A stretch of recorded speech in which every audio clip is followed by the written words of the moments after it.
Olá, mostrarei programar modo escuro no Samsung Galaxy S25 Plus.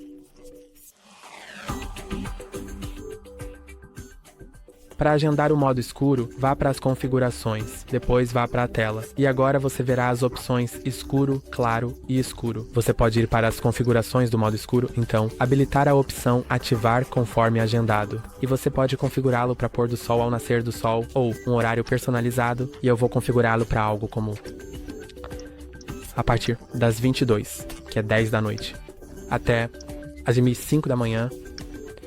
Então, se eu ficar acordado até tarde, terei o modo escuro ativado assim. Não machuca meus olhos, mas além disso, prefiro deixá-lo no modo claro. E é isso. Hoje não se esqueça de curtir e se inscrever. Até a próxima!